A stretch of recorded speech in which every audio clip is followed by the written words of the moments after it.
Duterte dito sa dahil. Taasan ka mo. So kita tanan na subo. Kita tanan naglagot. Kasi ito, himuon ka ron. Kita tanan naglagot. Kabalo ba mo? Pagkahuman nilang biyahe kang President Duterte dito sa dahig. O sa sunod ka buhato nila. Ang galon sa pwesto si Vice President Inday Sara. Mga na po nagbuhato nila. Suluin na kayo ta. Unsa man, sila rin ay katungod nga muhugkupot sa rinda sa itong paggobyerno. Kita mga taga Mindanao, di na pwede. Sila na lang. Usugod pa mo na. Kita dilita mga second class citizens. Kita Pilipino. Kung sila Pilipino, kita po Pilipino. Pariho rata Pilipino. Busa dapat dilitan nila tanaon ing anak na daog-daogon ta nila. Kabalo mo, unsay akong hangyoon sa inyo ha, para sobra na. Ilan ang gipalagpot ang atong Pangulo, ilan ang gibiyahe dito, tanan nga balaod, ilang gibayulate ang atong konstitusyon, ilan ang giyatak-yatakan ang atong mga legal na proseso, ilan ang gibasura para lang yun magtuman ang ilang kagustuhan nga ma-erase ang mga Duterte diri sa Pilipinas, sa Philippine politics. Pagkahakog ng mga tao, pagkahakog na lang yun. Musa karon ako naghangyo kaninyo, kamo ba gusto nga mapapha si Vice President Inday Sara sa iyang pwesto? Ang dili gusto, taasan ka ba? O kita tanong, dili gusto. So, sa una ito na atong buhaton para dili siya mapapha. Pagbalik sa Senado, kung ako sortihon man nga magadaog, si Senator Bongo sortihon magadaog, o kisa man sa kauban diri, sortihon nga makadaog. Pagbalik sa Senado, mag-resume ang hearing, mag-start ang hearing. Ang trial, impeachment trial ni Vice President Inday Sara. Pila ka buok na senador ang kinahanglan nila para ilahag yung mapalagpot si Inday Sara, makonbikto nila sa ilahang impeachment gagimo.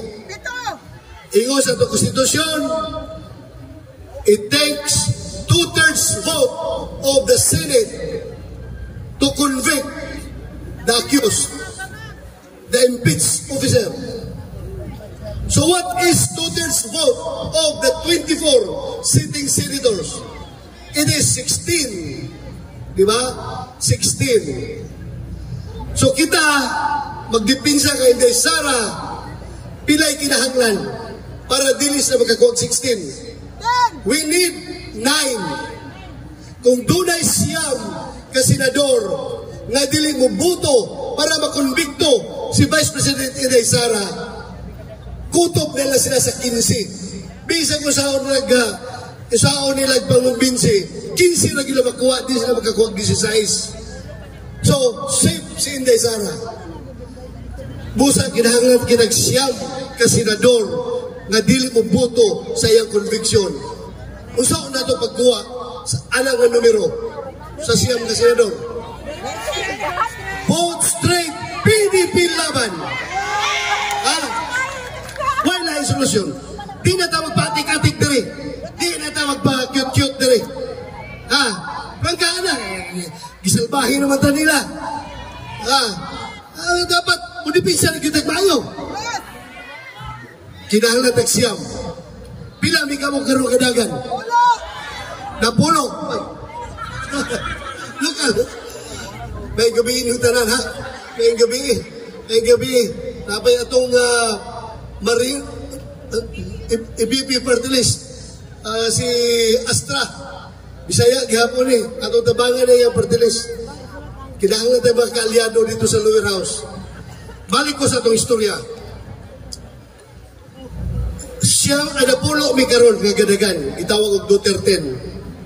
Kung kami tanan makadaog, mapunaan pa sa isang sitting senator, si Senator Robin Hood Padilla, sumamahimo na kaming 11. Siyam na itong giginahanglan. Pero kung 11, safe na kayo ta.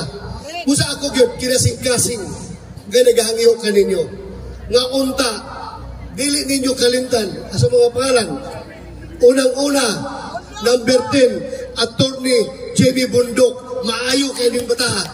Mayo kong bata, kay bata pa siya, maayo na kayo sa paglangtaw sa kugmaon sa Pilipinas. Saludo ko yun niya, maayo kayo ng abogado. Of course, Senator Bongo, no need for introduction. Kailan na mo kang Mr. Malasakit, pinakabuutan nga senador, di kay balo mag-away, buutang yung kaayong, siya kawayo siya, karong na ginaiya, dili ko siya maghihingitag gubot. At tong suportahan, Senator Bongo, sigurado naman na, number 1 na basta tuloy-tuloy, number 1 na, di na maapsan nila. Bisa pag kauran nila ng lubot o 16 kabalyos, di na nakagukod. Sunod, Attorney J.B. Hinlo, taga Visayas, taga Negros, Ilonggo. Maayo kayo ng abogado. Mayroon mo, lamang ang abogado pagdating sa Senado o kaya sa Congress. Musa, ako yung gina-endorso kini mga abogado na ito nga kauban. Attorney Raul Lambino, akin yung saludo ko ini, maayo kayo ni siya ang abogado. Lambino case versus Comelec, Lambino versus Comelec. Landmark case na iya, Supreme Court. Maayo kayo. Siya ang atong representante dito sa Luzon. Kini, Attorney Congressman Rodante Marcolita. Maayo kayo ni, fighter kayo. Di sila magsilbi, debate lang. Di na kayahon eh. Maayo kayo. Pastor Apollo Kibuloy, number 53. Kinahanglan na ito, man of God. Ang balaod sa yuta, dapat atong i-match po sa balaod sa langit. Musa, si Pastor Kibuloy, kinahanglan kayo na ito as our spiritual member sa itong grupo. Attorney Vic Rodriguez, nakita naman ninyo kung sa kamaayon ni siya. Hindi siya masugot ng korupsyon. Nihawa siya sa gobyerno ni BBM. Pasensya na mo ha kay wala ko'y tingog kay pilakaadlaw na ning kinumbatihay Luzon, Visayas, Mindanao, tuyok na ako. Pait makayo kay wak magoy di madapra sa uban nga na mga aeroplano na helikopter. Ako kutob lagi kong motor, motor na ko tibok Pilipinas. Maunang bulad perminti sa adlaw. Wala tingog. O sige lang, human na lagi ni. Hapit na ni Muhammad. Gamay utong na lang ni, human na lagi ni. Kini, Ipi Salvador. Mayroon mo artista lang. Pero mo kibalo kung unsa ka busilak sa iyang kasing-kasing. Unsa ka gwapo sa iyang kasing-kasing. Gwapo kayo nga tao. Limpyo nga tao. Kibalo, ako personally, kailan ko siya. Gwapo kayo katuyuan para sa kugmao sa itong nasod. Philip Salvador. Premiadong aktor.